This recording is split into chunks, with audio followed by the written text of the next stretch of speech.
फाइब्रोस्कैन्स के ऊपर है। तो नॉन इन्वेसिव जो टेस्टिंग होती है लिवर टेस्टिंग के अंदर, लिवर टेस्टिंग के अंदर, तो उसके अंदर क्या क्या उनके जो है ना फ़ायदे होते हैं कि लिवर बायोप्सी के अलावा हम और क्या चीज़ों हैं जिनसे हमें पता चल जाए कि भाई लिवर की डिजीज़ कितनी शिद्दत के अंदर है।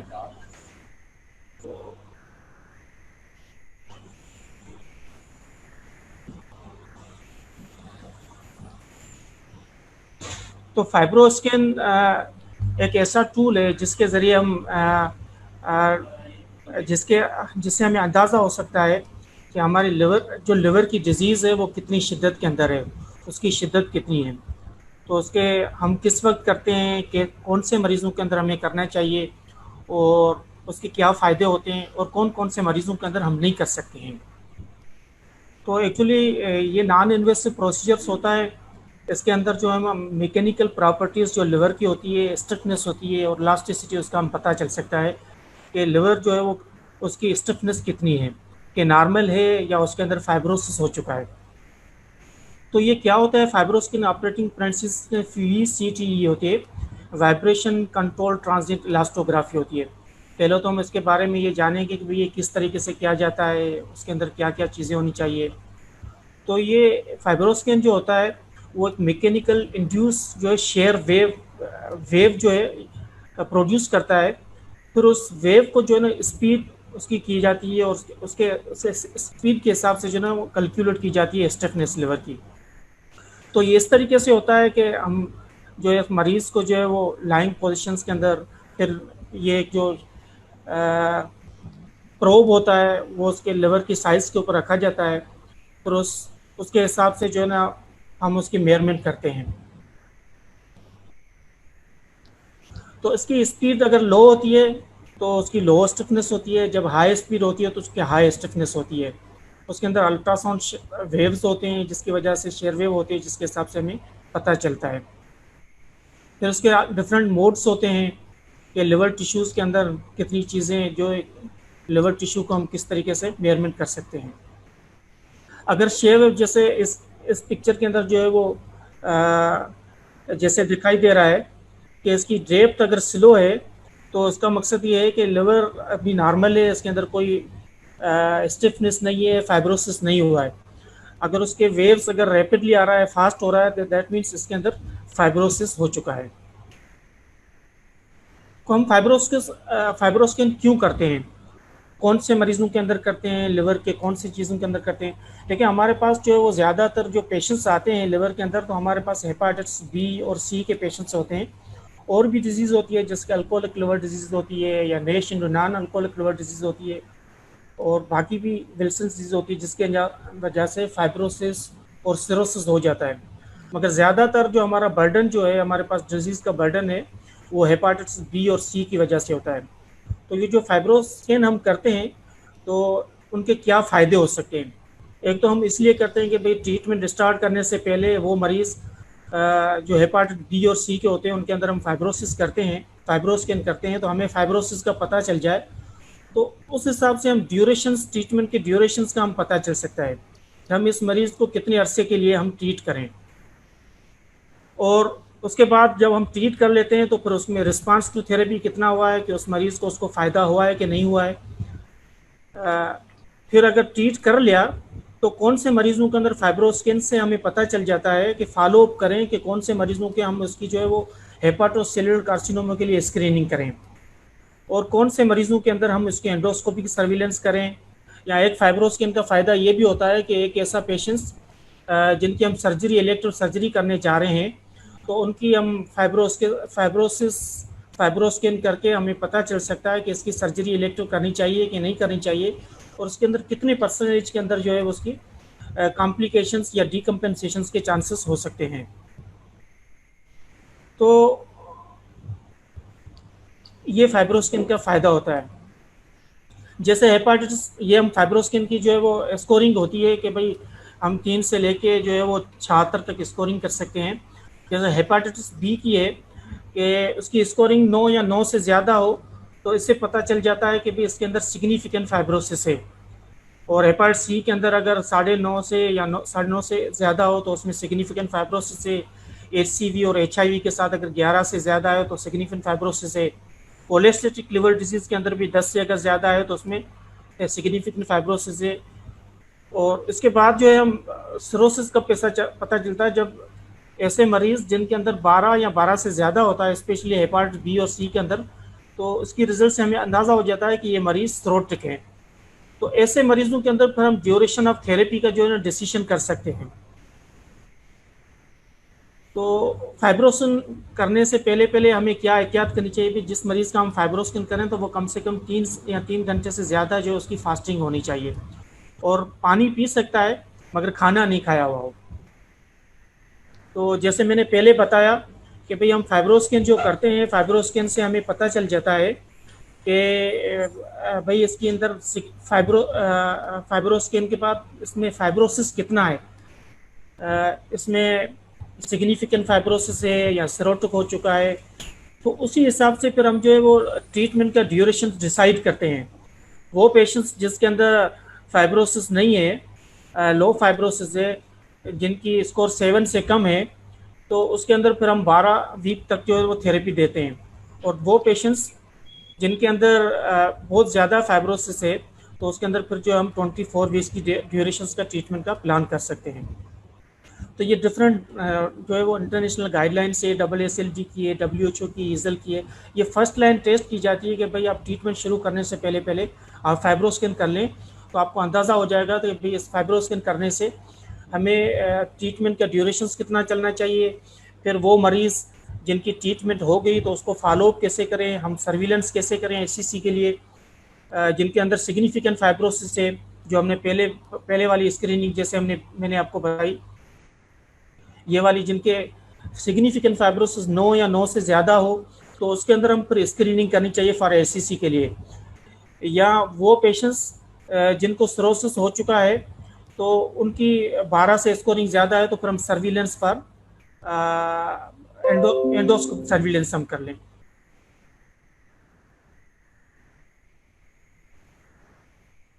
इस तरीके से फाइब्रोस्किन की जो है वो रिपोर्टिंग बनाई जाती है। और ये लो एट्यूनेशन होता है तो उसके लो एट्यूनेशन से पता चलता है कि सारे लिवर को हो रहा है, और हाई एट्यूनेशन के अंदर लो एट्यूनेशन के लो स्टेसिस और हाई एट्यूनेशन के हाई स्टेसिस होता है। आप सबकी बड़ी मेहरबानी। बिस्मिल्लाहिर्रहमानिर्रहीम। मेरा नाम डॉक्टर जावेद इकबाल है और मैं एम्स हॉस्पिटल में कंसल्टेंट गैस्ट्रोएंटरोलॉजिस्ट हूँ। आज मैं हेपेटाइटिस सी की ट्रीटमेंट के हवाले से डिस्कस करेंगे और बताएंगे कि क्या ऑप्शंस अवेलेबल हैं हमारे पास।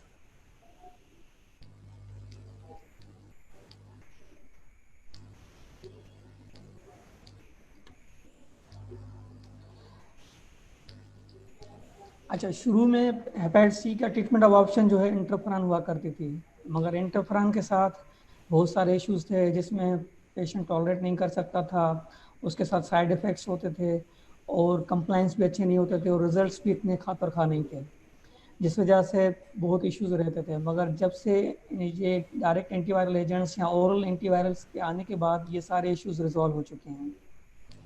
हम ट्रीटमेंट क्यों करते हैं, हमारा मेन गोल क्या होना चाहिए ट्रीटमेंट के लिए? एक तो ये होना चाहिए कि हमें प्रिवेंशन करनी चाहिए, लिवर से रिलेटेड कॉम्प्लिकेशन से प्रिवेंट करना चाहिए, जैसे हेपेटिक नेक्रो इन्फ्लेमेशन है, फाइब्रोसिस है, सिरोसिस है, डिकम्पनसेशन है, HCC है या एक्स्ट्रा हेपेटिक मैनिफेस्टेशंस हैं, इनसे हम प्रिवेंट करते हैं। दूसरा, क्वालिटी ऑफ लाइफ इंप्रूव हो जाती है। अगर जल्दी से हम ट्रीट कर लेते हैं तो पेशेंट्स आगे चल के आसाइटिस डेवलप नहीं करता, डिकम्पनसेट नहीं करता, तो उसकी लाइफ बेहतर रहती है। और तीसरी चीज़ ये कि हम वो पेशेंट किसी और को ट्रांसमिट ना करे, जनरल पॉपुलेशन जो हैं उसमें ट्रांसमिट ना हो। तो एक प्रिवेंशन से रुकता है, क्वालिटी ऑफ लाइफ इंप्रूव होती है और कॉम्प्लिकेशन से पेशेंट को बचाया जा सकता है। अब किन पेशेंट्स को हम ट्रीट कर सकते हैं, इंडिकेशन क्या है? वो मरीज जिनको भी हेपेटाइटिस सी पॉजिटिव आ रहा है उसको हमने ट्रीट करना है। आया वो पहले ट्रीट हो चुके हैं या पहले कभी ट्रीट नहीं हुए, उन सबको हम ट्रीट करेंगे। और ऐसे मरीज जिनको फाइब्रोसिस डेवलप हुआ हो, सिरोसिस डेवलप हुआ हो, मतलब ये कि जिनको हमने स्क्रीनिंग करवाई तो पॉजिटिव तो आया, उसके साथ अल्ट्रासाउंड पे सिरोसिस आ गया, फाइब्रोसिस हो गया, तो हमें उसको ट्रीट ज़रूर करना है। ये नहीं है कि सिरोसिस हो गया तो उसको हमने छोड़ देना है। तो ऐसे मरीज को भी हमें ट्रीट करना चाहिए। और अगर सिरोटिक पेशेंट्स हैं तो मैं इधर यही ज़रूर कहूँगा कि ज़रूर कंसर्न स्पेशलिस्ट को रेफ़र किया जाए पेशेंट। इसके अलावा किसी पेशेंट को एक्स्ट्रा हेपेटिक मैनिफेस्टेशन है हेपेटाइटिस सी की वजह से, जैसे मिक्स्ड क्रायोग्लोबिनीमिया, रीनल डिजीज़ है, HCV एसोसिएटेड लिम्फोमा है, ये हेपेटाइटिस सी की वजह से ये चीज़ें हो सकती हैं। अगर हेपेटाइटिस सी को हम ट्रीट करेंगे तो ये चीज़ें बेहतर हो जाती हैं। और किसी का लिवर ट्रांसप्लांट हुआ है और फिर से उसको रीनल हेपेटाइटिस सी हो गया तो उसको हम ट्रीट कर सकते हैं। और तीसरी चीज़ ये कि हमें ऐसे लोग जो कि ट्रांसमिट के रिस्क पे ज़्यादा हैं, जैसे हम हेल्थ वर्कर्स हैं, इनको जितना जल्दी हो सके ट्रीट करना चाहिए। अब इंडिकेशंस क्या हैं? पेशेंट्स के हम मेल्ट भी निकालते हैं, model of and stage liver disease. अगर उसका 18 से कम है तो अगर ट्रांसप्लांट में 6 महीने से ज़्यादा टाइम है तो हमें पहले ट्रीट करना चाहिए, फिर ट्रांसप्लांट कराना चाहिए। अगर ट्रांसप्लांट का ड्यूरेशन कम है, 1-2 महीने में ट्रांसप्लांट होने वाला है, तो फिर पहले वो ट्रांसप्लांट हो जाए, बाद में उसकी ट्रीटमेंट करनी चाहिए। अगर किसी का मेल्ट स्कोर 18 है, उसको भी ट्रीट होना चाहिए। फिर वो सिचुएशन पे डिपेंड करता है कि ट्रांसप्लांट की इंडिकेशन है और ट्रांसप्लांट अभी होना है या नहीं होना। हमारा टारगेट क्या होना चाहिए हेपेटाइटिस सी के हवाले से? फर्स्ट एंड फॉरमोस्ट टारगेट तो ये होना चाहिए कि हमारे हेपेटाइटिस सी जो है इसका RNA अनडिटेक्टेड होना चाहिए, क्वांटिटेटिव पे। क्वांटिटेटिव वायरल लोड जो है अनडिटेक्टेड हो ट्रीटमेंट के खत्म होने के 3 महीने बाद या 6 महीने पे, जिसको हम SVR कहते हैं, सस्टेन्ड वायरोलॉजिकल रेस्पॉन्स। अगर कुछ पेशेंट ऐसे हैं जो अनअफोर्डिंग है और वो क्वांटिटेटिव भी नहीं करा सकते क्योंकि क्वांटिटेटिव का प्राइस कुछ थोड़ी ज़्यादा है एज कम्पेयर टू क्वालिटेटिव, तो मजबूरी में हम क्वालिटेटिव भी करा सकते हैं, फिर वहाँ करवा सकते हैं जहाँ पे उसका लोअर लिमिट डिटेक्शन जो है 1000 हो। मगर फर्स्ट प्रायोरिटी हमारी यही रहनी चाहिए कि हमें जो है क्वांटिटेटिव वायरल लोड कराना चाहिए, हमें वायरल लोड करवाना है, क्वांटिटेटिव कराना है। एक और न्यू टेस्ट आई है हमारे पास, हेपेटाइटिस बी कोर एंटीजन, वो भी हम चेक कर सकते हैं, मगर ये हमारे पास फिलहाल अवेलेबल नहीं है पाकिस्तान में फ्रीक्वेंटली, और जहाँ पे अवेलेबल है वहाँ कर सकते हैं, मगर वो भी वहाँ पे जहाँ क्वांटिटेटिव वायरल लोड अनअफोर्डिंग लोग हों उन पेशेंट्स में ये कर सकते हैं, मगर फर्स्ट प्रायोरिटी हमारी क्वांटिटेटिव होगी, क्वालिटेटिव नहीं। पेशेंट जहाँ पे किसी को एडवांस फाइब्रोसिस और सिरोसिस हुआ है और उसको हमने ट्रीट भी कर दिया, HCV RNA जो है उसका अनडिटेक्टेड हो गया है, उसके बाद हमने जिसको सिरोटिक हुआ है उसको हमने हर 6 महीने पे अल्ट्रासाउंड कराना है for the surveillance of hepatocellular carcinoma. उसका हेपेटाइटिस सी भले अनडिटेक्ट हो चुका हो, मगर वो लाइफ लॉन्ग के लिए एवरी 6 मंथ पे अल्ट्रासाउंड कराता रहेगा। बहुत कम होता है कि हेपेटाइटिस सी जो है एक्यूट हेपेटाइटिस सी की तरह एक्यूट प्रेजेंटेशन प्रेजेंट करता हो, मगर जब भी प्रेजेंट करे तो उसमें हमने इसको ट्रीट करना है, क्योंकि 50 to 90% ये एक्यूट हेपेटाइटिस सी जो है कन्वर्ट हो जाते हैं क्रोनिसिटी में, तो हमें एक्यूट हेपेटाइटिस सी को ट्रीट करना चाहिए। सेम ट्रीटमेंट है जो हम एंटीवायरल्स देते हैं ओरल, जो हम आगे डिस्कस करेंगे। अब ट्रीटमेंट ऑप्शंस क्या अवेलेबल है हमारे पाकिस्तान में? ये 3 ऑप्शंस हमारे पास अवेलेबल हैं पाकिस्तान में। अगर पेशेंट कोई नाइब है, पहले कोई ट्रीटमेंट नहीं लिए या किसी पहले ट्रीटमेंट ले चुका है, जैसे कोई पुरानी इंटरफेरॉन या सोफेस्टिवर लिए, पेशेंट सिरोटिक नहीं है या कंपेंसेटेड सिरोटिक है, तो इनमें हम 3 ये ऑप्शंस हमारे पास पाकिस्तान में अवेलेबल हैं। सॉफ एंड वेल्पाटेस्वेयर, सोफेस्टिवर एंड वेल्पाटेस्वेयर, गिलिकाप्रेविर एंड पिमरिनटेस्वेयर, और यहाँ सोफेस्टिवर एंड डेक्लाटेस्वेयर। ये सोफेस्टिवर और डेक्लाटेस्वेयर तो यूरोप में ऑब्सलीट हो चुकी है, वो वहाँ पे नहीं देते, मगर हमारे पास इसकी रिजल्ट्स अच्छे हैं और इकोनॉमिक है, तो इसीलिए हम यूज़ कर रहे हैं अभी भी और इसके अच्छे रिजल्ट हैं। तो ये 3 ऑप्शंस हैं जिसमें सॉफ वेल्पा और सॉफ डेक्ला हमारे पास पाकिस्तान में अवेलेबल है। और पेशेंट जो कि डिकम्पनसेटेड हैं, जैसे कि किसी को असाइटिस हो चुकी है या कभी ब्लीडिंग हुई है, मेटामेसिस हुआ है या कभी इनकेफेलोपैथी हुई है, तो उसमें जो ऑप्शंस अवेलेबल हैं जो पाकिस्तान में हैं वो सोफेस्टिवर एंड वेल्पाटेस्वेयर है विद राइबाविरिन 12 हफ्ते के लिए, या सोफेस्टिवर डेक्लाटेस्वेयर है राइबाविरिन के साथ 12 हफ्ते के लिए, या फिर सोफेस्टिवर लेडिस्पेवर है। ये हमारे पास यूज़ नहीं होती, अवेलेबिलिटी का भी इशू है। अगर राबेवरन इसमें हम नहीं देते क्योंकि डिकम्पनसेटेड पेशेंट्स में एचपी का हीमोग्लोबिन लो रहता है, तो इन पेशेंट्स में हम अगर विदाउट राबेवरन देंगे तो 24 वीक्स में देंगे। मैं फिर इधर रिपीट करूंगा कि ऐसे पेशेंट जो डिकम्पनसेटेड सिरोटिक हैं उनको आप स्पेशलिस्ट की तरफ रेफर करें, क्योंकि इनमें बहुत सारे इश्यूज दूसरे भी होते हैं ट्रीटमेंट के हवाले से। ये ट्रीटमेंट ऑप्शंस अवेलेबल हैं, जो टेबलेट्स फॉर्म में है, एक सिंगल टेबलेट फॉर्म में है, कोई 3 टेबलेट्स में है, कोई 2 टेबलेट्स में है। ये हमारे पास अवेलेबल हैं, जो कि कुछ पाकिस्तान में अवेलेबल हैं, कुछ पाकिस्तान में अवेलेबल नहीं हैं, मगर ये रिकमेंडेड है अकॉर्डिंग टू ईजल गाइडलाइन। अच्छा, कहाँ पे हम ये ट्रीटमेंट नहीं दे सकते? ऐसे पेशेंट जो कार्बामेज़ेपिन ले रहे हैं या फेनेटोइन ले रहे हैं या ऐसी ड्रग्स ले रहे हैं जो साइटोक्रोम P450 जो है पीजी इंड्यूसर हैं, तो उसमें नहीं देंगे, क्योंकि अगर उसके साथ हम देंगे इन ड्रग्स के साथ तो ड्रग का लेवल कम हो जाएगा। तो एक तो इन ड्रग्स के साथ नहीं देना, और दूसरा प्रोटीज इनहिबिटर हैं जिनमें ये ग्रेजोप्रेवर है, पैटिप्रेवर है, वोक्सिलाप्रेवर है, ग्लीकाप्रेवर, जिनमें एंड में PREVIR आता है। ये हम डिकम्पनसेटेड सिरोटिक पेशेंट्स में नहीं देंगे, जिनको असाइटिस हो चुकी है, जिनको इनकेफेलोपैथी हो चुकी है, जिनको हेमेटोमेसिस हुआ है, तो इनमें हम नहीं देंगे। और आल दो ये हमारे पास अवेलेबल भी नहीं है, ना ही फ्रिक्वेंटली यूज़ होती हैं, मगर ये आगे चल के अगर आती हैं तो ये हम नहीं देंगे। अच्छा, हमारे पेशेंट्स को, हर पेशेंट को जो है गैस्ट्रिक इश्यूज रहते हैं, तो PPI अक्सर यूज़ होती रहती हैं हर पेशेंट में। तो जिनको भी डायरेक्ट एंटीवायरल एजेंट्स दे रहे हैं या हेपेटाइटिस सी की ट्रीटमेंट दे रहे हैं, तो उसमें हमें PPIs जो है वो लो डोज पे देनी है।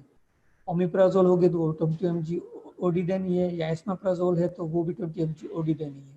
बाकी H2 एंटागोनिस्ट है वो अपने हिसाब से डोज, नॉर्मल डोज के हिसाब से दे सकते हैं, मगर ओमिप्राजोल एंड एस्माप्राजोल 20 mg के हिसाब से देनी है। अगर फुल डोज में देंगे तो लेवल ऑफ ड्रग जो है इसका वायरल एंटीवायरल का वो कम हो जाता है, तो उसकी एफिकेसी इतनी अच्छी नहीं रहती। अच्छा, कुछ ट्रीटमेंट स्पेशल ग्रुप होते हैं जो कि मैं इधर सुपरफिशियल डिस्कस करूंगा, और मैं अभी फिर रिपीट करूंगा कि ऐसे पेशेंट्स जो मैं भी डिस्कस कर रहा हूं, अगर आपके पास आते हैं तो कंसर्न्ड स्पेशलिस्ट को रेफ़र करने चाहिए। ये कुछ स्पेशल ग्रुप्स हैं जिसमें किसी को हेपेटाइटिस बी भी है, सी भी है, उसको कैसे ट्रीट किया जाए। हेपेटाइटिस सी की वजह से, जैसे मैंने पहले बताया, क्रायोग्लोबुलिमिया हो गया, लिम्फोमा हो गया, रीनल इश्यूज हो गए, उसमें कैसे ट्रीट करना है। डायलिसिस पे मरीज है, उसको सी हो गया, उसको कैसे ट्रीट करना है। लिवर के अलावा कोई ट्रांसप्लांट हुआ है, जैसे रीनल ट्रांसप्लांट हुआ, उस डायलिसिस के दौरान सी हो गया था, तो उसको कैसे ट्रीट करना है। पेशेंट्स हैं जिनको ब्लड डिसऑर्डर्स हैं, जैसे थैलेसीमिया है, हीमोफीलिया है, जिसे जिसे जिसे डेफिशिएंसीज हैं, या और दूसरे ब्लड डिसऑर्डर्स हैं, उसमें किसी को हेपेटाइटिस सी हुआ है ब्लड ट्रांसफ्यूजन की वजह से, उसको कैसे ट्रीट करना है, या छोटी उम्र के बच्चों को कैसे ट्रीट करना है। ये हम सुपरफिशियली थोड़ा इस पर रोशनी डालेंगे। अगर किसी को हेपेटाइटिस बी एंड सी हुआ है तो हमें उसकी सी की ट्रीटमेंट तो सेम रहेगी, और बी अगर सरफेस पॉजिटिव है तो उसमें हम साथ उसके जो है न्यूक्लियोसाइड या न्यूक्लियोटाइड साथ देंगे हम। और जब तक सी की ट्रीटमेंट चल रही है उस वो 3 महीने तक देनी है, और उसके बाद भी 3 महीने तक देनी है। 6 महीने तक उसका ड्यूरेशन ट्रीटमेंट चलेगा हेपेटाइटिस बी का, अगर बी सरफेस पॉजिटिव आता है, और 6 महीने बाद फिर बंद कर देंगे। अगर किसी को हेपेटाइटिस बी सरफेस नेगेटिव है मगर पोर एंटीबॉडी पॉजिटिव है, तो उसमें भी सी की ट्रीटमेंट तो सेम रहेगी, मगर हम उसको LFT मॉनिटर करते रहेंगे एवरी मंथ पे। अगर LFT बिगड़ते हैं तो उसका बी का DNA करवाएंगे और PCR सरफेस एंटीजन करवाएंगे। अगर वो बड़े हुए आते हैं फिर अकॉर्डिंग उसको हमने ट्रीट करना है। मैं फिर इधर रिपीट करूंगा कि ऐसे पेशेंट जिसमें को इन्फेक्शन के साथ आ रहे हैं, तो ऐसे पेशेंट्स को स्पेशलिस्ट के पास रेफर करना चाहिए, ताकि प्रॉपर उसके ट्रीटमेंट हो सके और कोई कॉम्प्लिकेशन ना हो। जैसे मैंने बताया कि इम्यून कॉम्बिनेटेड मैनिफेस्टेशन हो जाती है, मिक्स्ड क्रायोग्लोबुलिमिया है, रीनल डिजीज है, लिम्फोमा हो गया, सी भी पॉजिटिव हो गया। कभी कभार ये सी की वजह से ये चीज़ें डिजीज होती हैं, तो सी को ट्रीट करेंगे तो ये चीज़ें बेहतर हो सकती हैं। ऐसी कंडीशंस में भी हमें कंसर्न स्पेशलिस्ट को रेफर करना चाहिए। पेशेंट जो कि अपना क्या कहते क्रोनिक लिवर डिजीज़ पे है, क्रेटिनिन बढ़ा हुआ है, मगर इसका GFR 30 से ऊपर है, तो उसमें हम ट्रीटमेंट जो है सेम देंगे, कोई डोज एडजस्टमेंट नहीं है, मगर उसमें भी केयरफुली मॉनिटर करना है। या पेशेंट को डायलिसिस पे है, उसको सी पॉजिटिव आ गया है, तो उसमें हमारे पास ऑप्शन जो हैं ग्लीकापेरेवर, पिमरेंटेसवेर है, ग्लीकापेरेवर है, अल्बेजवेर है, ऑम्बिटेसिविर है, फैटिपिराविर, डेसिविर है। ये हमारे पास अवेलेबल नहीं है, मगर जो अवेलेबल है सोफेसिविर और वेल्पा और डेक्ला, वो ऑप्शंस रिकमेंडेड तो नहीं है, मगर हम ऑफ रिकॉर्ड ये यूज़ कर रहे हैं, ट्रायल्स दे रहे हैं, डेटा अवेलेबल नहीं है। जैसे डेटा अवेलेबल हो जाएगा, शायद ये जो सोफेसिविर, वेल्पाटेसिविर, डेक्लाटेसिविर, ये भी रिकमेंडेड हो जाए। कहीं कहीं यूज़ हो रहे हैं, स्टडीज़ आ रही हैं, वहाँ पे ये इफेक्टिव भी है। मैं फिर रिपीट करूँगा, ऐसे पेशेंट जो डायलिसिस पे हैं, रीनल इन्वॉल्वमेंट है, ऐसे पेशेंट्स को स्पेशलिस्ट के पास रेफर करना चाहिए। अच्छा, लिवर के अलावा किसी को और ट्रांसप्लांट हुआ है, जैसे रीनल ट्रांसप्लांट हुआ है, डायलिसिस के दौरान सी पॉजिटिव हो गया, उसको भी ट्रीट करना चाहिए ट्रांसप्लांट के बाद या ट्रांसप्लांट से पहले। अगर ट्रांसप्लांट का ड्यूरेशन ज़्यादा है तो 6 महीने से ज़्यादा है, तो उसमें भी ट्रीटमेंट देनी चाहिए। ऐसे पेशेंट्स भी स्पेशलिस्ट को रेफर करने चाहिए। और मैंने पहले डिस्कस किया है, जैसे कोई ब्लड डिसऑर्डर हो, उसमें भी ये ट्रीटमेंट जो है, सी की ट्रीटमेंट होगी। वो पेशेंट है जो कि 12 साल से तो बड़े हैं, मगर 18 साल से छोटे हैं, एडोलेसेंट हैं, उनमें जो है जो ऑप्शंस अभी अवेलेबल हैं वो सोफेसिविर और लेडिस्पेविर है 12 मंथ के लिए, और दूसरे वेल्पा, सोफेसिविर, वेल्पाटेसिविर, डेक्लाटेसिविर ऑप्शंस अभी रिकमेंडेड नहीं है। ऑफ रिकॉर्ड ट्रायल्स में कुछ यूज़ हो रहे हैं, उसकी एफिकेसी भी अच्छी है, डेटा अवेलेबल नहीं है। जैसा ही डेटा आएगा तो ये रिकमेंडेड भी हो जाएंगे इन फ्यूचर में। तो ऐसे पेशेंट्स भी स्पेशलिस्ट को रेफर करने चाहिए। और पेशेंट जो 12 साल से कम उम्र के हैं, इनमें अभी ये डायरेक्ट एंटीवायरल एजेंट्स रिकमेंडेड नहीं है, मगर ऑफ रिकॉर्ड ये यूज़ हो रही हैं और डेटा कलेक्ट हो रहा है। जैसे डेटा आएगा ये रिकमेंड हो जाएंगी, मगर अभी रिकमेंडेड ऑप्शन इसका पेग इंटरफेरॉन है। और जो है आगे इन फ्यूचर जो है डीएस भी रिकमेंडेड हो जाएंगी। ऐसे पेशेंट जो 12 साल से कम उम्र के हैं, वो भी आप स्पेशलिस्ट को रेफर करें। My task today is to review the liver disease burden in Pakistan and Asia Pacific region. Asia Pacific region is a large part of the Asia and Australian continent. It includes huge countries with huge populations like India and China, Indonesia and Pakistan, and the whole region constitutes about more than half of the world's population. That is, more than 3.5 billion people live in this part of the world, and it includes whole of South Asia, and China, Southeast Asia, and Australian subcontinent. Uh, uh, so it is in Asia Pacific region, 4.6% of the total deaths are caused by liver diseases, according to the Global World Health Estimates. And 62% of the deaths due to liver disease globally occur in this region, and 54% of the deaths due to cirrhosis are in this region. And due to hepatocellular carcinoma, or among all the deaths in the world, 72% of the people belong to this region. So it's a very important region as when considering hepatitis globally. Most common causes of death due to cirrhosis in this region are chronic hepatitis B, which constitutes more than 50% of the deaths, followed by alcoholic consumption, 20%, hepatitis C, 15%, and other causes and non-alcoholic fatty liver disease, 12% of the deaths are caused by NAFLD. When we look at the proportion of liver-related deaths in the region, this figure shows bars representing different countries in this region. And if we look at the colors, the red color is represented by hepatitis B. Hepatitis B is being represented by red color, and we can see that in all the countries, most of the deaths, about 50% of the deaths, are caused by hepatitis B, as against only Japan and Pakistan in this region, which has more deaths caused by liver-related deaths caused by hepatitis C as compared to hepatitis B. I have highlighted the Pakistan bar, which shows that about 40% of the deaths are being caused by hepatitis C as compared to hepatitis B, which contributes 30% to the death toll. When we come to cirrhosis related death, the story is the same. Most of the deaths in this region are caused by hepatitis B, as shown by these red bars, which are going above 40-50%, except again for Japan and the Pakistan, which has it causes about 50% of the deaths which are cirrhosis related. And going forward, the liver cancer related deaths are also mostly caused by hepatitis B in this region, except for Japan and Pakistan. In Pakistan, about 55 to 60% of the deaths due to liver cancer are caused by hepatitis C, followed by 20 to 25% by hepatitis B, and the rest by alcohol and non-alcoholic fatty liver disease. Regarding acute hepatitis, in acute hepatitis, we can see the green bars in all the countries, and these green bars are for hepatitis E and E actually. And this whole region is endemic, highly endemic for hepatitis E.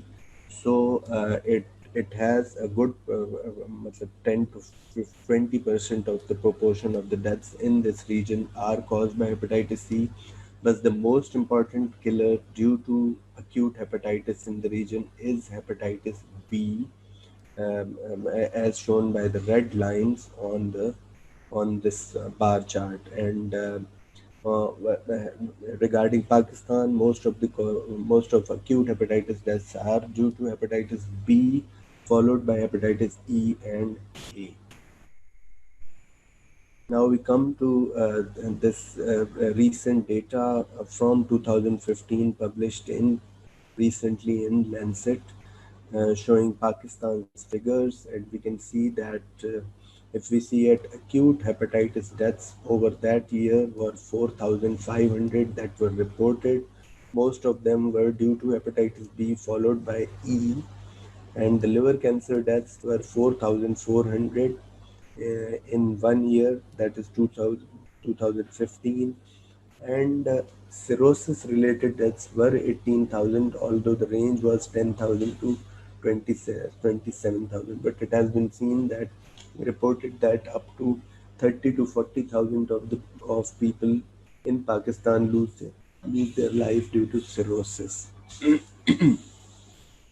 Now coming to hepatitis A, Pakistan falls in highly endemic region, high prevalence region in the world. With regards to hepatitis A, it's a self-limited infection and resolves within few weeks, and mortality is low, and most of the children actually, that is up to 20 years of age, most of the population get immunized after natural infections.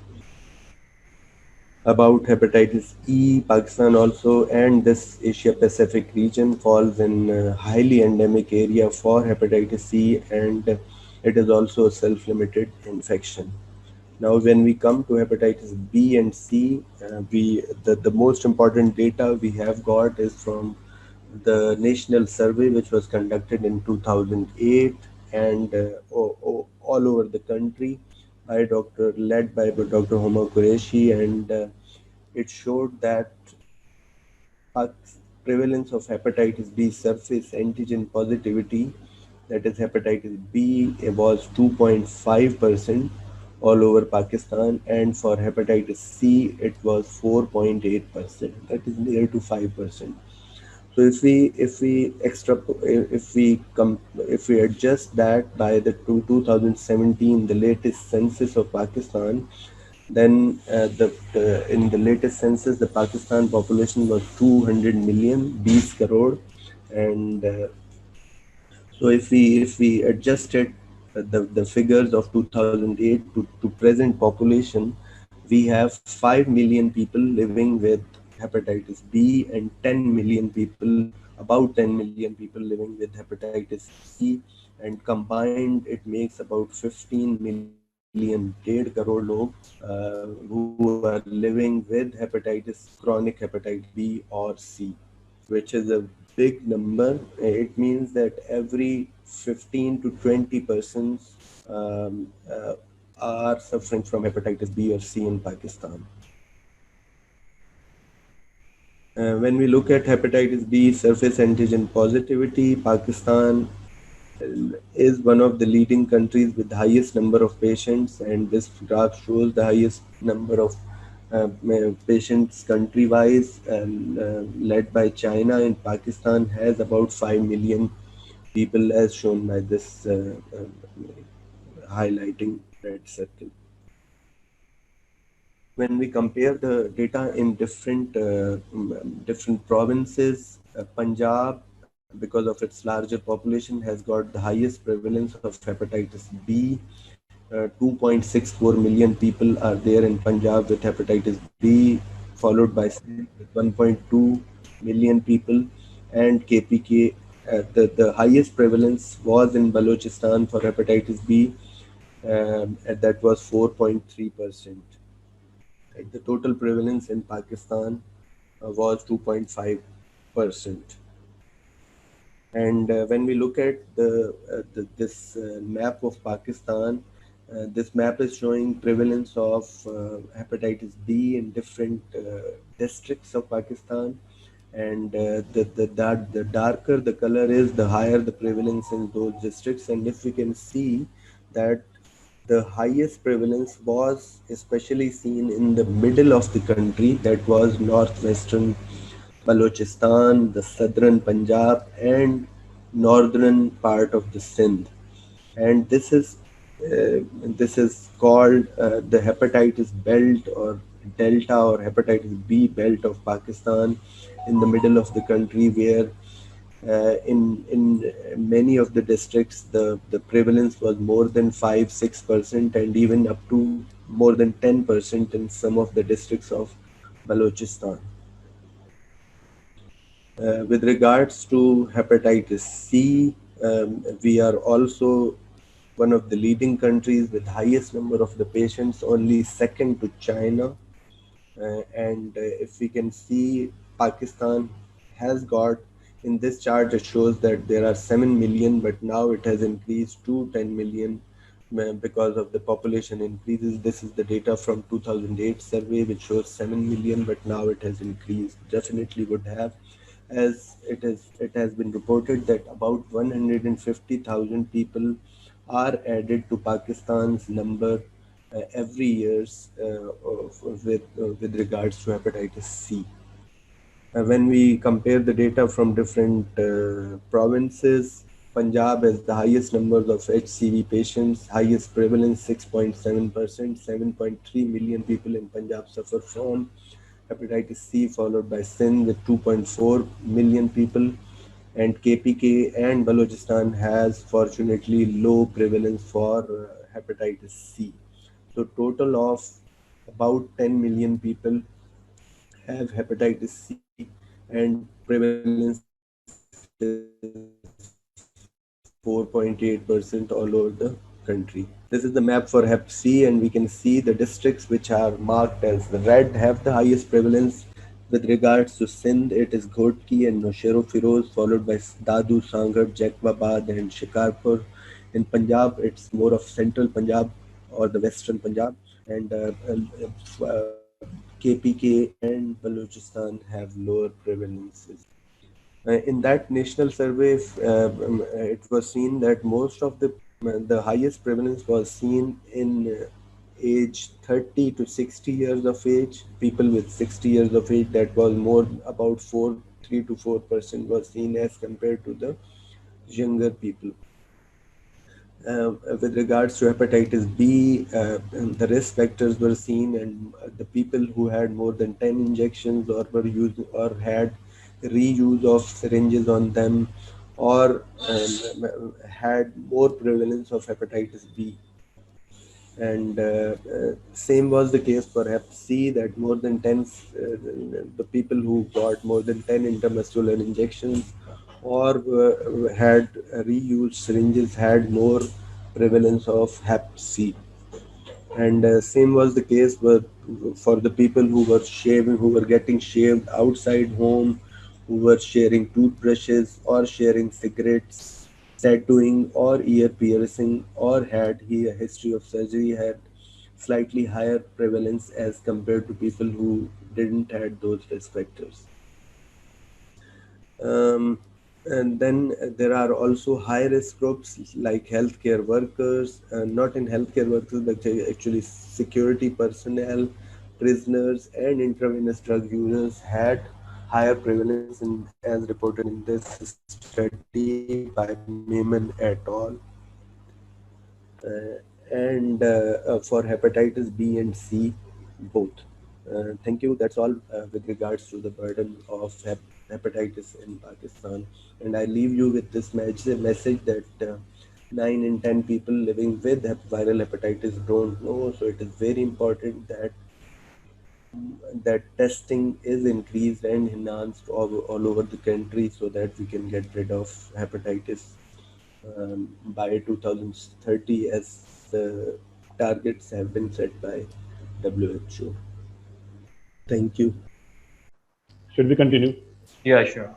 Thank you. Assalamu alaikum. I am Dr. Ahmed Bhatti, and I'm having the privilege of being a team member of Asian Institute of Medical Sciences. And my today's talk is based on hepatitis C virus screening and its further diagnostic testing. The previous speaker made this point clear that the hepatitis C is so much prevalent, and many of us are living with HCV, and they even don't know that they are having this dangerous, deadly virus within their body. So it's recommended that one should get tested. So uh, so there is a question that why one should get tested. So whether he or she will get benefit of this? Yes. So if one can have HCV without symptom, and if he is having a screening test, then he can get a treatment to suppress the virus and may get cure from it. In this way, he may protect himself by getting early treatment from cirrhosis and the complication of cirrhosis like liver failure and other complication of decompensation, and in the end result of the deadly cirrhosis, the HCC, is by this means of getting early testing and getting early treatment, he can prevent himself from getting HCC. In the indirect way, he may protect his family as well and his friends as well, because it's a communicable disease and one can transmit, can communicate the infection to their nearby persons or their households. So it's definitely it's recommended to get everyone having a HCV test. So the recent recommendations of international societies also recommended that there should be a universal hepatitis C screening, and all adults from 18 years to 79-year-old, what matter, they should have get tested for HCV in lifetime span. And apart from this, only those persons who are living in a prevalence area where there is a prevalence is less than 0.1%, they can get tested if they are on high risk.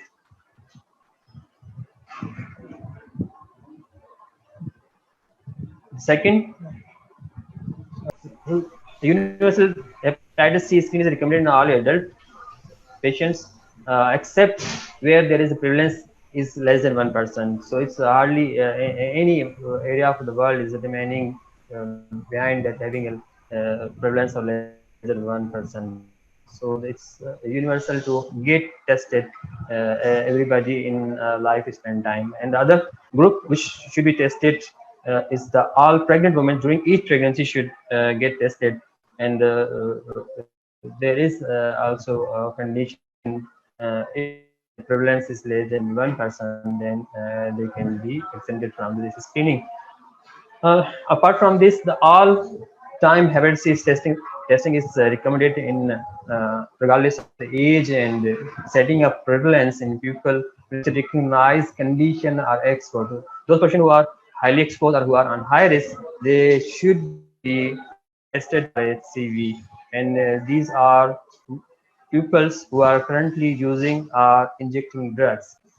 So one day, this was recommendation. This the people in America who were born between the 1945 to 1965. They are the baby boomers. So this recommendation is no more is valid now, because it's now recommended to get screened and to know whether they are having so everybody should be tested. Every adult should be tested for the HCV. So this is not a particular indication currently. The other peoples who had ever injected drugs, even if it was just once or a long time ago, and the other people who are having other infection apart from the HCV, that like having HIV, they are on high risk of having HCV, so they should be tested. And other people who are having medical condition like having renal failure and on hemodialysis, so they should be tested for HCV. And any person with an abnormal LFTs like increase or abnormal alanine aminotransferase level, and those patients are those subjects who had blood transfusion in the past, or blood components has been infused, or had a organ transplant before July 1992. They should be they must be screened for the HCV. And those who got clotting factor concentrates made before 1987. So these cutoff values, after that, universal screening was implicated before this blood transfusion and before the use of blood products. So those persons who got the blood transfusion before this area, they should be tested for HCV. And those who received blood from donor who later tested positive for HCV. If one person was transfused from a person, at that time he was negative, but later on that person came to be positive, then the receiver should be again tested for having HCV, whether they got infection or not. And the some professional persons like healthcare workers and their patients, first responders, and other who work with the team, or who have having HCV infected accidental needle injury, they should be tested for the HCV. And there is a recommendation to screen children as well, those children who born to women having HCV. So those women who are having HCV, their children should be screened for detection of the HCV. So in infants, there are two modes to get screen these children. Whether we can test them with RNA at the age of 1 to 2 months, or we can test them at the age of 18 months by anti-HCV testing.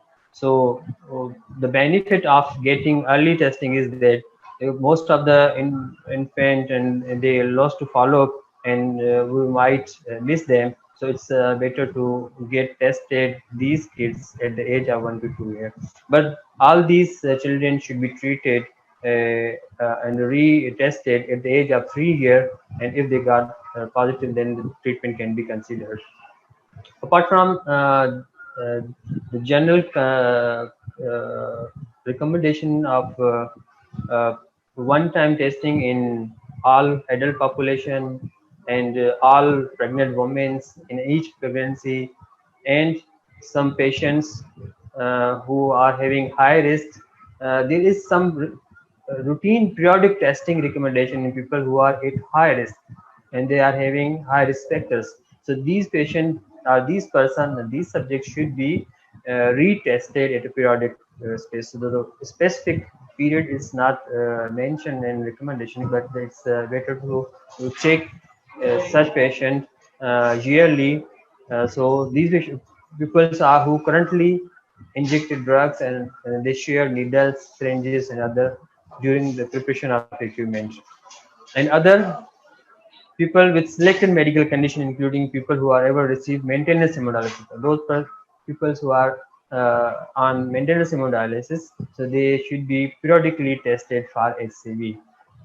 And apart from these indications, so other indications, one indication is that if one person requests you that he want to get HCV test, then he should be offered to have a test. So all these recommendation was by CDC, disease prevention and control department of the USA, and these recommendations are endorsed by the AASLD. Then the question is that how to test them and when to test them. So they should be testing should be initiated with the FDA approved anti-HCV, and once the patient is positive for anti-HCV, then they undergo a follow-up testing with FDA approved either NET testing to detect HCV RNA or having a reflex HCV RNA testing, which is recommended by CDC and also recommended by WHO. And when to test is that whenever the subject comes in contact with you, they should be tested. So the HCV testing should be performed on site when feasible, when the subject is available and is ready to get tested.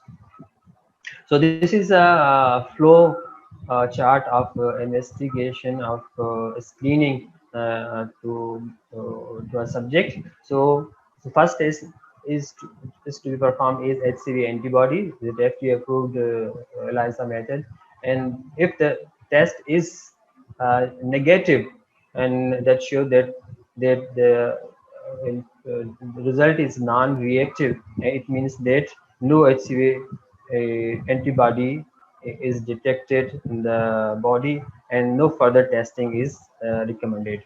But in some cases, when there is a strong suspicion of person and they are having immunocompromised, then we can get in anti-HCV negative patient, we can get directly RNA, HCV RNA to confirm whether they have had any HCV infection. So the immunocompromised may have a negative test, but we can confirm it by getting a HCV RNA test. And if the result is positive, it means the antibodies are reactive. So this person needs to have further testing, and the further testing is a HCV RNA by NET or reflex PCR. So if the PCR is negative, it means no current HCV infection in this subject, and if the RNA is positive, PCR is positive, it means the person is having current HCV infection, and this person should be linked to a healthcare system to get further testing and to have a treatment regime. In some circumstances, when there is a HCV RNA HCV antibody is reactive and HCV RNA is negative. So if there is a strong suspicion, still the patient is having the HCV infection, so we can test them by another method, and an additional test may require. So this is the interpretation of the result of HCV testing. So if the HCV antibody is non-reactive, it means no HCV antibody is detected, and this, it means that there is no current infection in this person, and they are not exposed to the HCV infection. The second is if the HCV antibody is reactive, this means that there is a presumption that he she might be having a current HCV infection, but this is shows that this patient is got exposure to HCV infection. This could be current or a previous infection that has been resolved, and there is a possibility that there could be a false positivity, and so they are confirmed by further testing with HCV RNA. Now, if the patient is having HCV antibody reactive and HCV RNA is also detective, it means this subject is having current HCV infection, and this person should be linked with a healthcare system to get treatment. If the patient is anti-HCV reactive, but the HCV RNA is not detected, it means the person or subject is not having current HCV infection, and no further testing is required. But in some circumstances, if there is a strong suspicion that one might be having the HCV infection, then the HCV antibody or RNA can be repeated after 6 months. So the theme is that everybody should get tested, and if one comes to be HCV positive or having current infection, then one get cured by getting treatment. So though every adults, they are subject to get test and get treatment, and every pregnant woman in every pregnancy, and those persons who are having a high risk factors, they get screened regularly for HCV, and if they get, turn to be positive for HCV, then they should get treated or cured. So once the infection is confirmed that HCV antibody is positive and HCV RNA is also detected, then there is further testing to start the treatment. So the following laboratory tests are recommended anytime prior to starting DAA's therapy.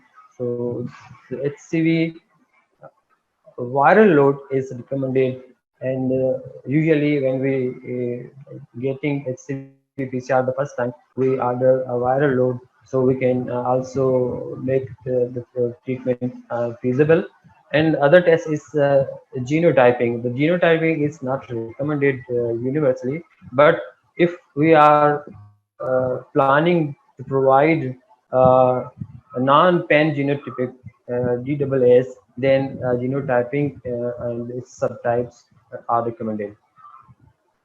And the following liver tests are recommended within 6 months before starting direct acting antiviral therapy, and this includes complete CBC.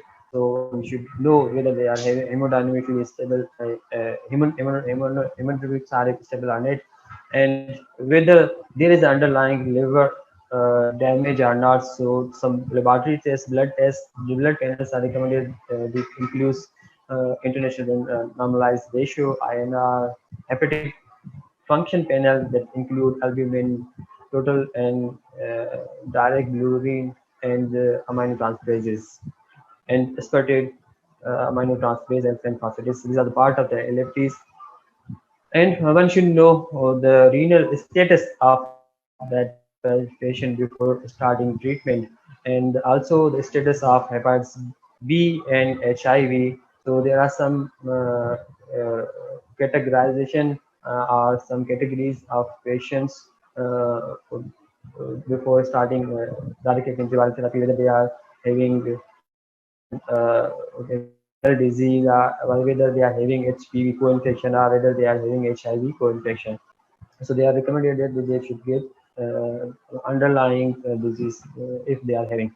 And there is recommended that before starting treatment, one should get know that whether there is underlying fibrosis or not, because the treatment guidelines are different for cirrhotic patient are having fibrosis, and the duration of therapy differs, and even the regime sometimes differs, and even we should be having idea that whether patient is having underlying decompensation or not. For that, evaluation of advanced fibrosis using non-invasive markers or and elastography and rare later biopsy is recommended for all and determine the need for initiating additional measures for the management of HCV with cirrhosis. So, hepatocellular carcinoma screening periodically by ultrasound and alpha-fetoprotein protein. So, the underlying fibrosis or advanced cirrhosis is indication for HCC surveillance. So before starting treatment, one should know that whether the patient is chronic infection or having fibrosis or cirrhosis. Fibrosis is essential prior to HCV, and this can be done simply in our setup. We usually, even before going to HCV PCR, we suggest that one should get an ultrasound, and this is a good guide of the liver disease in a first time. So we can know whether the patient is cirrhotic and is there any hepatic mass lesion. So if on first visit we encounter so many patients in our routine practice that the patient came with some reports that they are having HCV and they want to be treated, and we ordered an ultrasound, and the patient came with that the patient is having cirrhosis and also they are having hepatic multiple hepatic mass lesions. So it's better to get an ultrasound before getting an HCV PCR or before starting HCV treatment. And if the ultrasound is not suggestive of cirrhosis, but there is strongly suspected that one should can be still having fibrosis, then the elastography is recommended.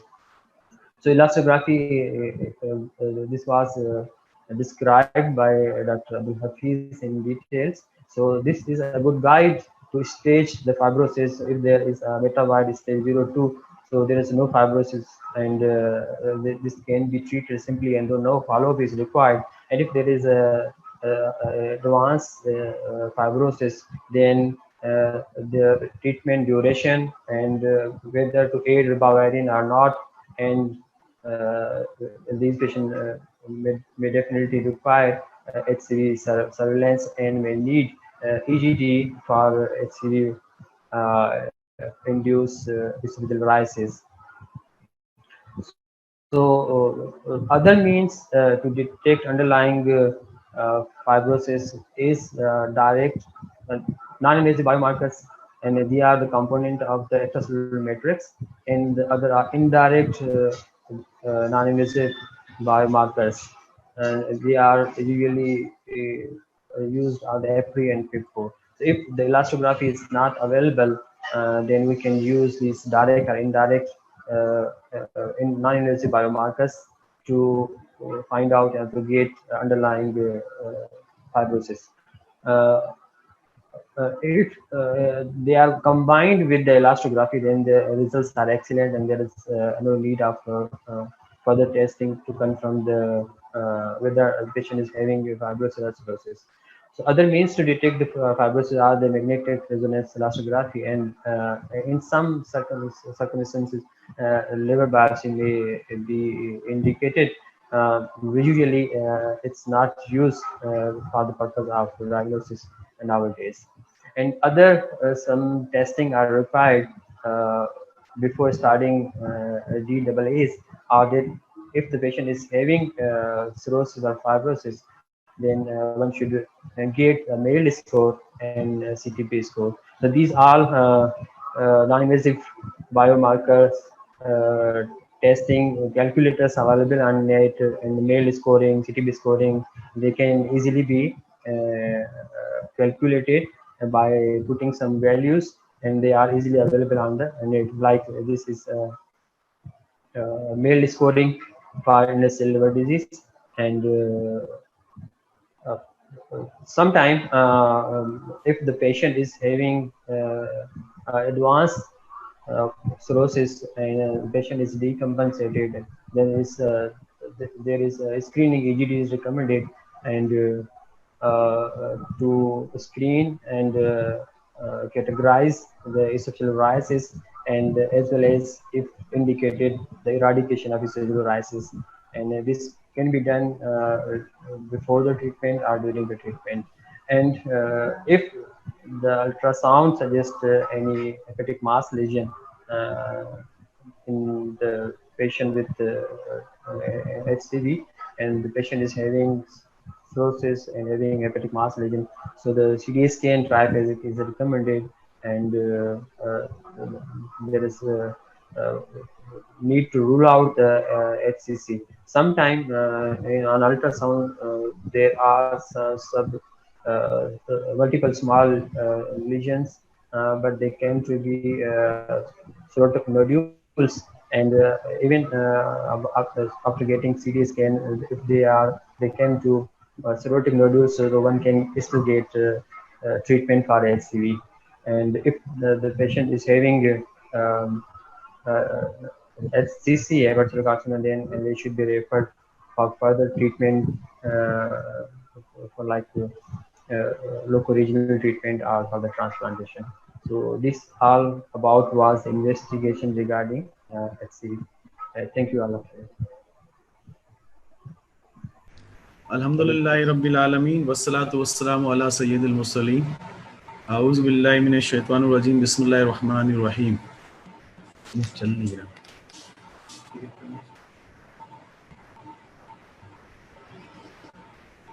Today my talk is how to eliminate hepatitis C from Pakistan.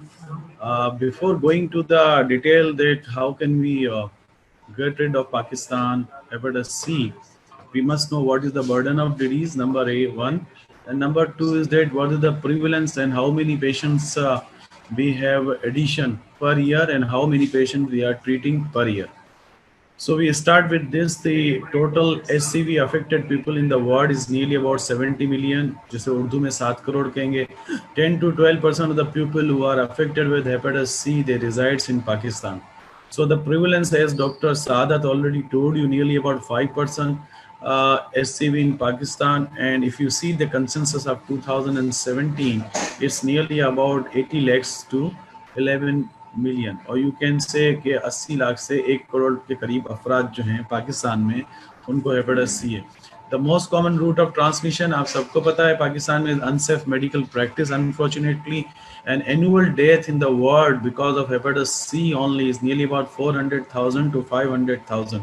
In Pakistan is nearly about 80,000 to 1 lakh people are dying because of hepatitis C, and which is equal to the earthquake of 2005. What's the rate of new infections in Pakistan? Is nearly about 280,000 new people we are adding in Pakistan with hepatitis C. And what we are treating nearly about 160,000. Here are the slide which showing you that HCV elimination required more than the good drug. Right now we have many good drugs available in Pakistan, and if you see from 1998 to 2020, we have the drugs which can treat hepatitis C is nearly about 100% of the individual, but at the individual basis is nearly about 90% SVR. But if you see in the population base, it's nearly hardly about 10 to 15% impact on the population. So in population, the impact of FC is very low, but individually, the impact of SCV is very high. So this means, what is the problem? Why एक आदमी अगर hepatitis C का इलाज करता है तो 100% सही हो जाता है, लेकिन जो मुआशरे पे जो है उसका इफेक्ट जो है ना होने के बराबर है. तो उसकी वजह क्या है? What is the reason? Reason is here.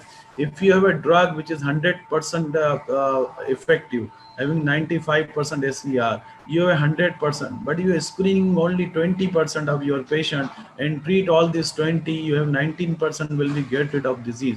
So if you are if you have a drug which is 95% or 100% effective, you screen 90% of the people from your community and then treat, then you get rid of 85% of your population. So the main problem is that the treatment is very effective, but unfortunately we are not diagnosing the cases, and the patient who are diagnosed, they are not getting the therapy at time. This is the main problem. So right now we have directly antiviral drugs, which is Sof, Riba, and Decla. The cost is 6,000 rupees for 3 months. And similarly, we have Sof, Riba, Velpa. The cost is 22,000 for 3 months.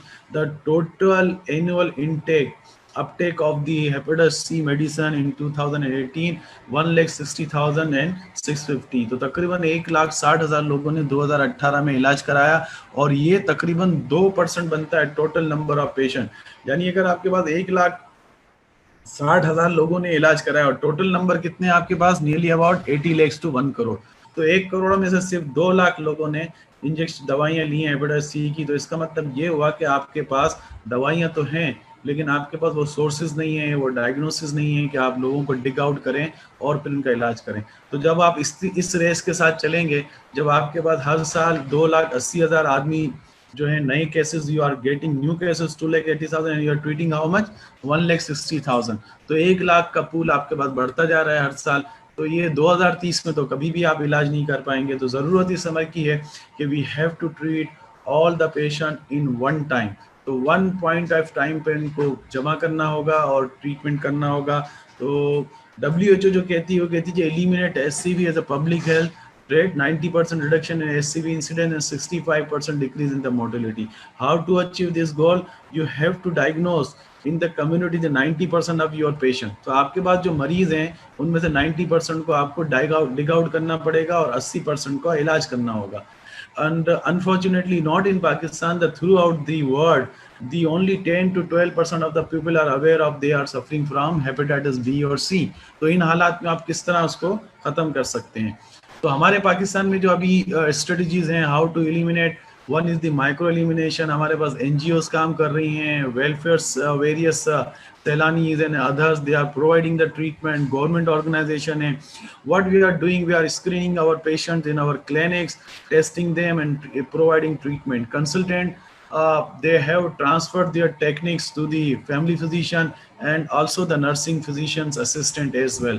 तो ये मिल के सब काम कर रहे हैं, लेकिन ये जो है उसके बावजूद भी हेपेटाइटिस सी के जो 2018 में दवा लेने वाले जो लोग हैं वो 1,60,000 हैं।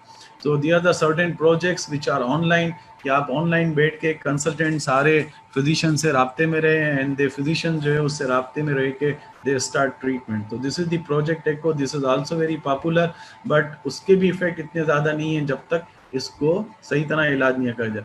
जो right now we have the treatment strategies is known as current status of SCV, जिसको हम कहेंगे स्टेटस को 2016 से 2030 तक अगर हम इसी तरह इलाज करते रहे, तो मैं आपको बता रहा हूँ what is going on. We are treating annually 160,000 patients.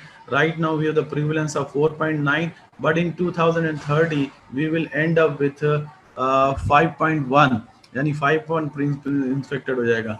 Infected pupils right now we have 7 lakh के करीब हमारे पास जो हैं वो इन्फेक्टेड पीपल हमारे पास भी 70 लाख के करीब हैं, लेकिन 2030 तक 1 करोड़ 10 लाख हो जाएंगे। 15 years डेथ जो हम एक्सपेक्टेड कर रहे हैं इन पाकिस्तान में, वो 14 लाख लोग जो हैं वो अगर इसी स्पीड से हम चलते रहे तो हमारे 14 लाख लोग जो हैं वो 1 साल तक हेपेटाइटिस सी की वजह से मर जाएंगे, यानी 80,000 सालाना मर रहे हैं। और हैरत की बात यह है कि जो हम लोग हमारे पास जो लोग डेथ्स हो रही हैं, the deaths is nearly 48% are under 50 and 5 to 10% are unaware of their disease. Unfortunately, right now our strategy is sporadic testing in current practice in Pakistan and no mass screening program. So we need a mass screening program in Pakistan to get rid of hepatitis C. End game, this is for the Egypt. ये Egypt की मिसाल है आपके पास। Egypt in 2015 has 6.3 prevalence, population is 93 million, burden is 6 million, 60 lakh का करीब burden है, and prevalence of HBV is 1%. What the Egypt did, Egypt ने जो है मई 2019 तक 50 मिलियन पॉपुलेशन, यानी इजिप्ट की अगर आबादी 93 मिलियन है तो 50 मिलियन को स्क्रीन कर दिया। More than 50% of their population has been screen. और अब तो 2020 तक तो तकरीबन जो है उनकी मोर देन 90% जो है पॉपुलेशन हैज बीन स्क्रीन। किस तरह इजिप्ट ने स्क्रीन किया? टेलीविजन, रेडियो, लीफलेट्स, पोस्टर और जो पर्सनैलिटीज़ हैं मुख्तलिफ उनको इन्होंने इन्वॉल्व किया। And they have the slogan, educate the people, test the people and treat the patient. The cost of 100 million healthy lives is 250 million to 300 million, partly funded by World Bank. So what the Egypt did, मई 2000 तक Egypt ने क्या कर लिया जी? 2000 तक Egypt ने जो है वो 2.4 मिलियन लोगों को जो है वो स्क्रीन कर लिया थे। 2004 मिलियन लोगों को जो वो स्क्रीन कर लिया, और मई से दिसंबर तक 1.8 मिलियन पीपल को स्क्रीन कर लिया। तो eight the end of you can say 2019 Egypt ने 42 लाख लोगों को डिग आउट किया अपनी पॉपुलेशन में और उनका इलाज भी कर दिया। और टोटल इन्फेक्शन कितना था? 60 लाख। तो 60 लाख में से 42 लाख लोग स्क्रीन भी हो गए और उनका इलाज भी हुआ। तो Egypt is the country which can say कि हम लोग 2030 में हमारे पास जो प्रिवलेंस होगा वो लेस देन 1% होगा। अब हम अपने पाकिस्तान की बात करते हैं। हमारा जो स्टेटस है अभी, स्टेटस को या करंट प्रैक्टिस है, और हमें जिस काम पे जाना है या what we have to do is elimination screening program और one time testing for all adults and scale up program. तो हमें बड़े बड़े इलाकों में, ये शहरों में लॉकडाउन करना पड़ेगा और एक ही वक्त में सारे लोगों को जो है वो स्क्रीन आउट करना पड़ेगा।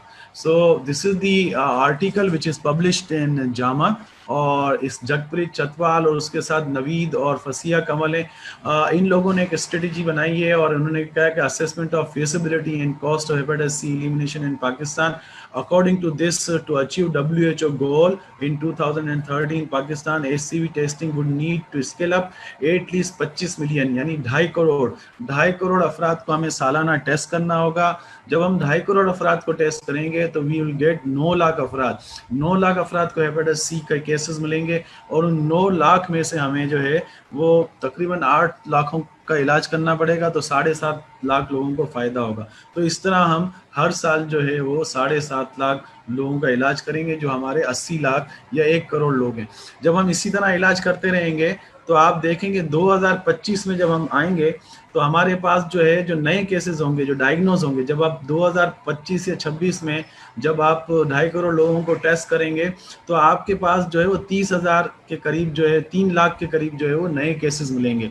उसका रीज़न ये है कि हेपेटाइटिस सी एक इंसान से दूसरे इंसान में फैलता है। जब आपके मुल्क से आप 10 सालों में तकरीबन जो है वो 50 लाख के करीब लोगों का इलाज कर देंगे तो आपकी कम्युनिटी में 50 लाख हेपेटाइटिस सी के लोग खत्म हो जाएंगे। जब खत्म हो जाएंगे तो फिर जो नए केसेस होंगे जो एक दूसरे से फैल रहे हैं वो भी कम हो जाएंगे, और फिर आप देखेंगे 2030 तक आपके पास 1 लाख मरीज भी नहीं होंगे। जब आप 9 लाख को स्क्रीनिंग करेंगे या 2.5 करोड़ को स्क्रीनिंग करेंगे तो फिर आप सिर्फ 1 लाख अफराद को जो है वो डिग आउट कर पाएंगे। तो this is all about the strategies. अब जब हम इस स्ट्रेटजीज पे अमल करेंगे तो क्या होगा, और अगर नहीं करेंगे तो क्या होगा। अगर आप स्टेटस को में राइट नाउ जिस तरह हम चल रहे हैं कि 1,60,000 लोगों का सालाना इलाज कर रहे हैं, और एलिमिनेशन सिनारियो में जिसमें हमें 7 लाख लोगों का इलाज करना है सालाना, तो अगर हम इनको कंपेयर करें तो अभी हमारे पास 8.27 मिलियन लोग हैं और 2030 तक हमारे पास 7.2 मिलियन लोग हो जाएंगे, तो 12% रिडक्शन होगी। और एलिमिनेशन सिनारियो में हम देखें तो हमारे पास 8.27 से अभी हैं, लेकिन फिर क्या होगा, हमारे पास जो लोग होंगे वो 2030 तक सिर्फ 1 लाख लोग जो है ना हमारे पास बचेंगे। तो 1 लाख लोग सिर्फ हमारे पास वायरेमिक होंगे 2030 तक, और 99% हम रिडक्शन कर लेंगे 2030 तक। सिमिलरली क्योर्ड कितने मरीजों का हम इलाज कर पाएंगे? अगर हम राइट नाउ जिस हिसाब से चल रहे हैं तो हम 13,70,000 मरीजों का इलाज कर पाएंगे 2030 तक। और हमें जो काम करना है वो ये है कि हमें जो है 76 मिलियन लोगों का इलाज करना है, यानी 77 लाख से 80 लाख लोगों का इलाज करना है। तो कहीं जाके जो है हमारा ये डेटा, अगर इस सिनेरियो पे अमल करेंगे तो 77 लाख लोगों का हम इलाज कर पाएंगे। अच्छा, फिर अभी राइट नाउ अवेयरनेस कितनी है हमारे पास इन्फेक्शन की? सिर्फ 12 से 18% लोग, अगर इस जो अभी सिनेरियो इसमें 12 से अगर हम इस सिनेरियो को आगे लेके चलते हैं तो 2030 तक 18% लोग जो हैं वो इस काबिल होंगे कि उनको अपने बीमारी का पता चलेगा। लेकिन अगर हम इस पे बात करते हैं एलिमिनेशन सिनेरियो की, तो अगर हम एलिमिनेशन सिनेरियो पे बात करें तो 12% राइट नाउ हमारे पास अवेयरनेस है। जब हम सबका 2030 तक हर शख्स को टेस्ट कर चुके होंगे, पूरे पाकिस्तान की जो पॉपुलेशन है 20 करोड़ को 2.5 करोड़ के हिसाब से करेंगे, तो तकरीबन 10 से 12 सालों में 20 करोड़ आवाम को जब हम टेस्ट कर लेंगे तो हर एक को अपने स्टेटस का पता होगा। तो 99% लोगों को अपने स्टेटस का पता होगा। इंसिडेंस ऑफ न्यू केसेस, जब हम सबको स्क्रीनिंग करेंगे, जब 7-7 लाख या 8-8 लाख लोगों को हम इलाज करेंगे सालाना, तो उस वक्त हमारे हालात क्या होंगे। और राइट नाउ जिस तरह हम इलाज कर रहे हैं, 2,81,000 अफराद हर साल हमारे पास ऐड हो रहे हैं, और जब हम इस तरह की जो स्ट्रेटेजीज चली हुई है उसमें 248 यानी सिर्फ 12% हमारा इंसिडेंस कम होगा। लेकिन अगर हम हर साल 7 से 8 लाख लोगों का इलाज करेंगे तो आप देखेंगे 2,80,000 जो नए केस आ रहे हैं वो 2030 में सिर्फ 9,000 नए केस आएंगे, और 97% डिक्रीज होगी हमारे न्यू केसेस में।